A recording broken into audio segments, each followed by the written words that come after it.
نحمده ونصلي على رسوله الكريم اما بعد فاعوذ بالله من الشيطان الرجيم بسم الله الرحمن الرحيم انا اعطيناك الكوثر فصل لربك وانحر ان شانئك هو الابتر۔ پارہ نمبر 30 سورۃ الکوثر۔ سورۃ الکوثر مکی صورت ہے، قبل از ہجرت نازل ہے، 3 آیتوں پر مشتمل ہے۔ ترتیبی جموعی میں 108 نمبر پہ ہے اور ترتیبی نزولی میں 105 نمبر پہ ہے۔ نزلت بعد سورۃ العادیات وقبل سورۃ التکاثر۔ ربط اور مناسبت ماقبل سورۃ الماعون کے ساتھ یہ ہے کہ سورۃ الماعون میں بیان تھا مکذبین کا اور سورۃ التکاثر میں بیان ہے متقین کا، مخلصین کا۔ تقابل کے اساس پر ربط اور مناسبت ہے۔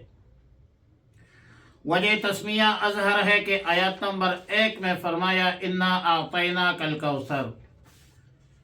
خلاصہ صورت امام الاولیاء امام احمد علی لاہوری رحمہ اللہ الباری بیان فرماتے ہیں، اصول ہزیمت اعداء اسلام۔ یا رسول اللہ صلی اللہ علیہ وسلم، ہم نے آپ کو خیر کثیر قرآن حکیم عطا فرمایا ہے، لہذا یہ کام بالالتزام کیجئے۔ آپ کے دشمن ہی دم بریدہ ہوں گے، ان کے تحریک خود بخود فنا ہو جائے گی۔ دلائل النبوت میں امام بیہقی رحمۃ اللہ علیہ نے حضرت محمد ابن علی ابن حسین رضی اللہ تعالی عنہ سے روایت نقل کی ہے کہ جس شخص کے نارینہ اولاد مر جائے تو عرب لوگ اس کو ابتر کہا کرتے تھے، یعنی مقطوع النسل۔ جس وقت رسول اللہ مبارک صلی اللہ علیہ وسلم کا صاحبزادہ حضرت قاسم یا حضرت ابراہیم کا بچپن میں انتقال ہو گیا تو کفار مکہ رسول اللہ مبارک صلی اللہ علیہ وسلم کو ابتر کا طعنہ دینے لگے۔ ایسا کہنے والوں میں عاص ابن وائل کا نام خاص طور پر ذکر کیا جاتا ہے۔ جب بھی عاص ابن وائل کے سامنے رسول اللہ مبارک صلی اللہ علیہ وسلم کا ذکر کیا جاتا تھا تو عاص ابن وائل یہ کہتا تھا کہ ان کی فکر چھوڑ دو، اس حوالے سے کچھ فکر مندی کی ضرورت نہیں ہے، کیونکہ وہ ابتر ہے، مقطوع النسل ہے، نعوذ باللہ ثم نعوذ باللہ۔ جب ان کا انتقال ہو جائے گا، رحلت ہو جائے گی، تو اس کا کوئی نام لینے والا نہیں ہوگا، نہیں رہے گا۔ رواہ البغوی وابن کثیر کذا فی تفسیر مظہری۔ بعض روایات کے مطابق کعب ابن اشرف یہودی ایک مرتبہ مکہ مکرمہ آیا تو قریش مکہ اس کے پاس ملاقات کے لیے گئی اور کہا کہ آپ اس نوجوان کو نہیں دیکھتے کہ جو کچھ کہتا ہے وہ ہم سب سے دین کے اعتبار سے بہتر ہے، حالانکہ ہم حاجیوں کی خدمت کرنے والے ہیں، بیت اللہ کی حفاظت کرنے والے ہیں، حاجیوں کو پانی پلانے والے ہیں۔ تو اس پر سورہ کوثر نازل ہوئی۔ ذکرہ حافظ عباد الدین ابن کثیر باسناد صحیح وقد رواہ مسلم کذا فی تفسیر مظہری۔ بہرحال کفار مکہ جو رسول اللہ مبارک صلی اللہ علیہ وسلم کی نارینہ اولاد نہ ہونے کے اساس پر ابتر کا طعنہ دیتے تھے یا کچھ دیگر وجوہات کی بنیاد پر رسول اللہ مبارک صلی اللہ علیہ وسلم کی شان میں گستاخی کرتے تھے، اس کے جواب میں سورہ کوثر نازل ہوئی ہے جن میں ان طعنوں کا مجموعی طور پر جواب ہے۔ تسلی ہے رسول اللہ مبارک صلی اللہ علیہ وسلم کو کہ یا رسول اللہ صلی اللہ علیہ وسلم، تا قیامت آپ کا روحانی اولاد، آپ کا نسبی اولاد باقی رہے گی۔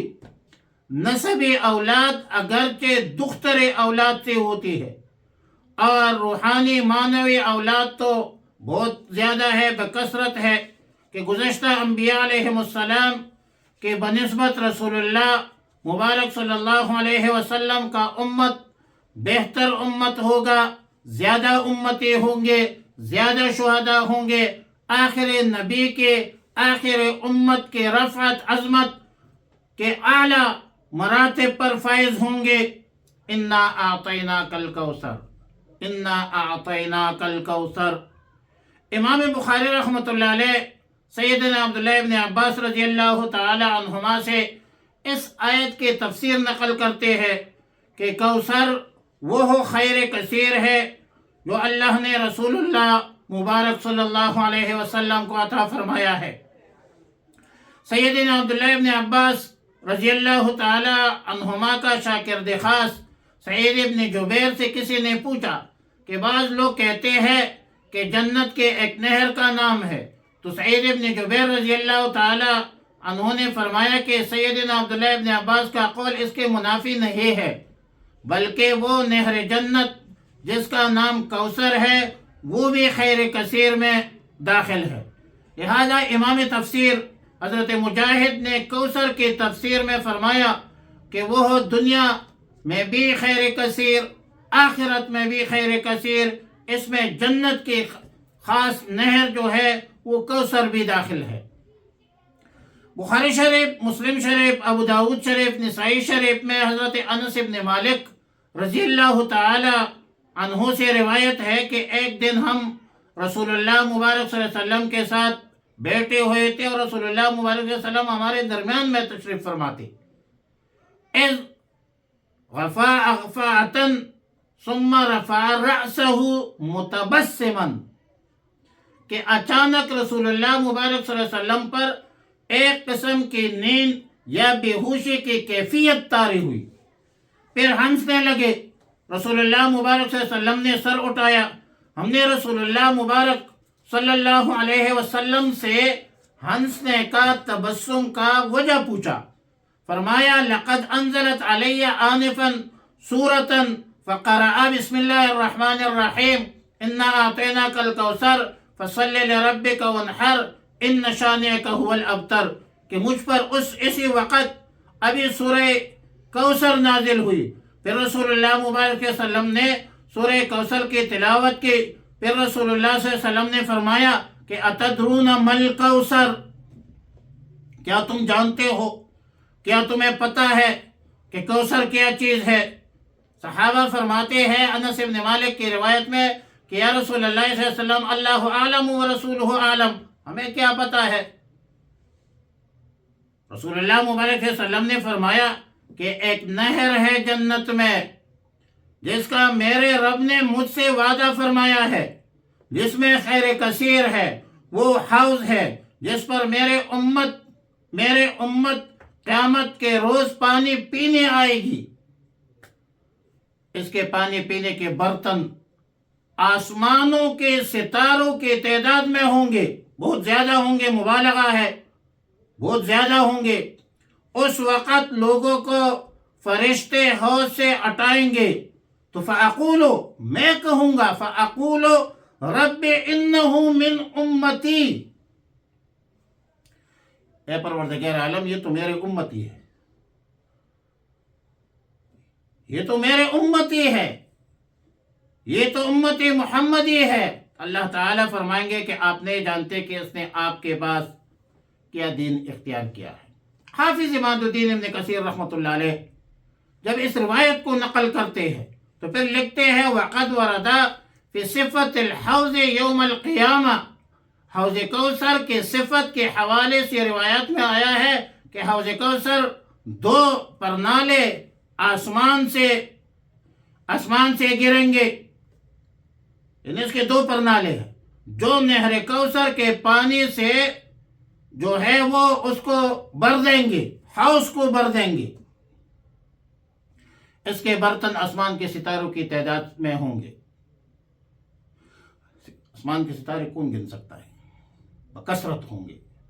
اس حدیث میں سورہ کوثر کا جو سبب ہے وہ بھی معلوم ہوا، لفظ کوثر کی صحیح تفسیر و تعبیر بھی خیر کثیر سے ثابت ہوا۔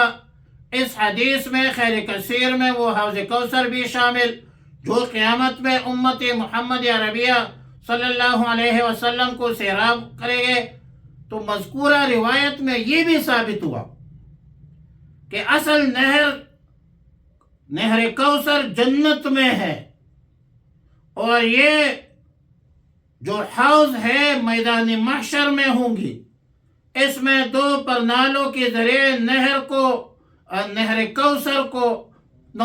کوثر کا پانی ڈالا جائے گا۔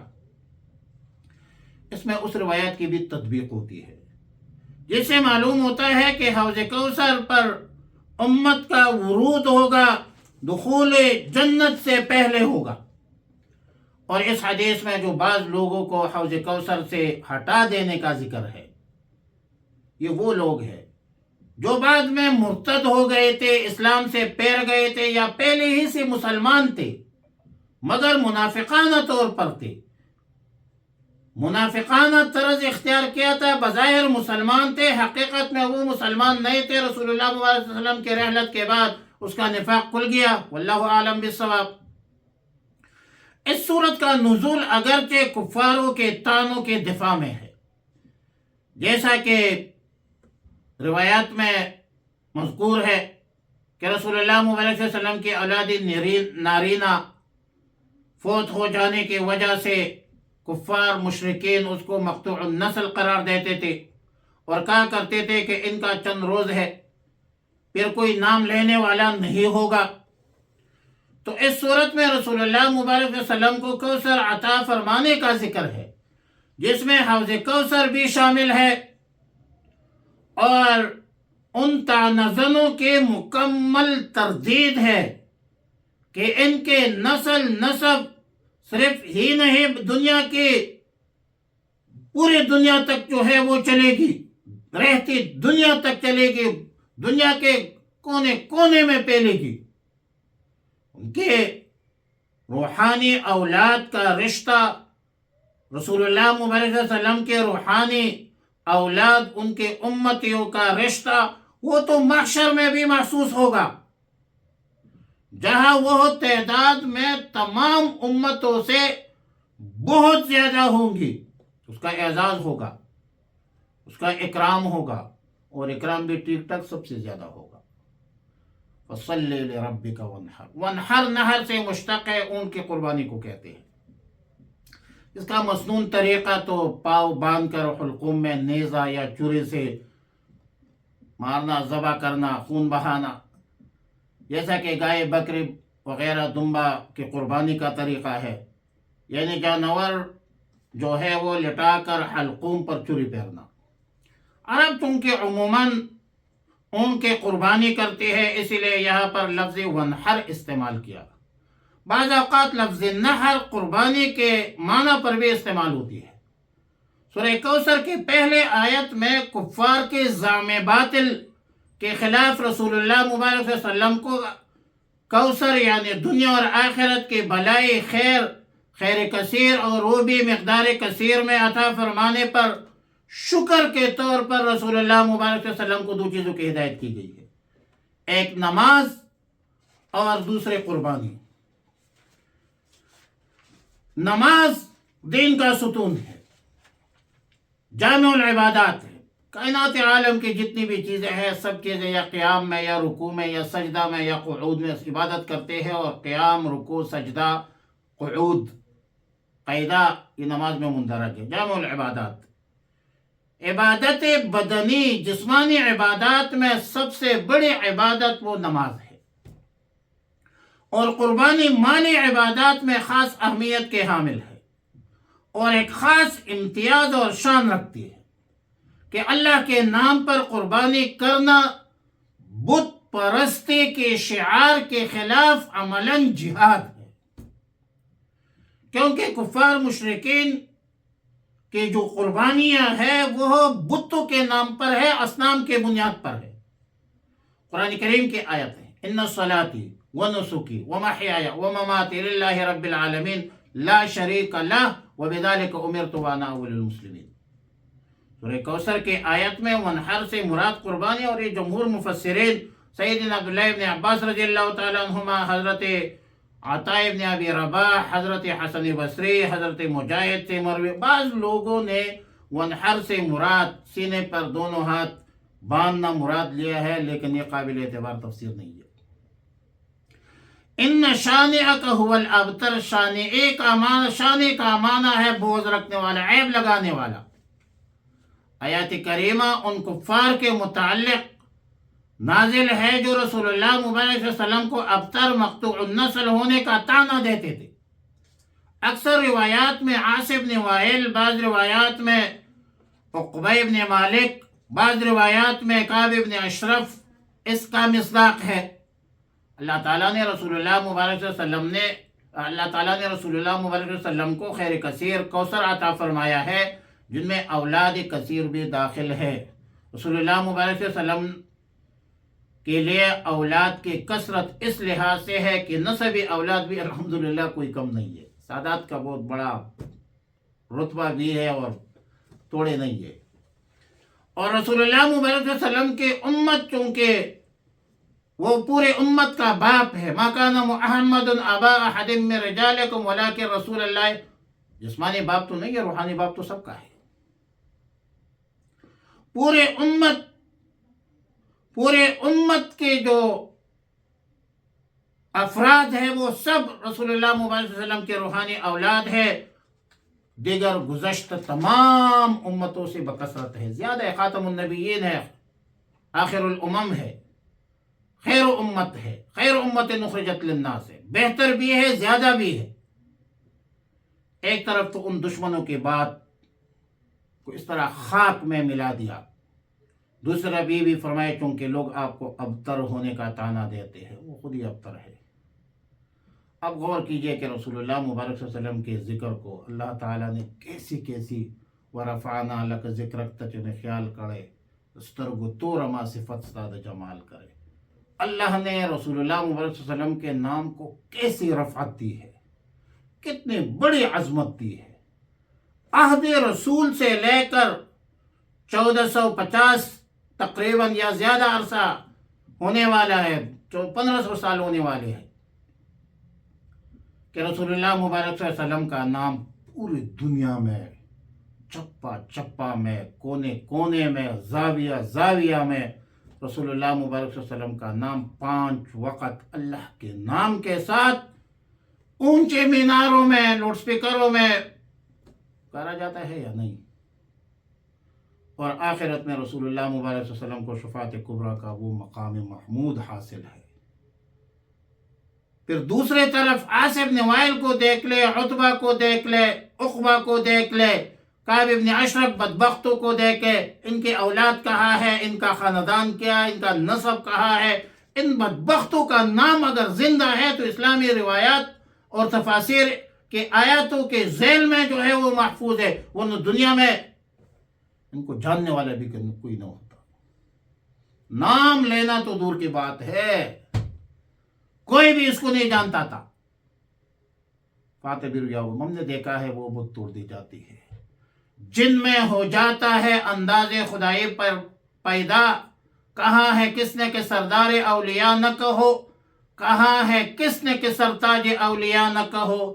یہی ہے فلسفہ قل انما انا بشر، خدا کے بعد سبھی کچھ کہو، خدا نہ کہو۔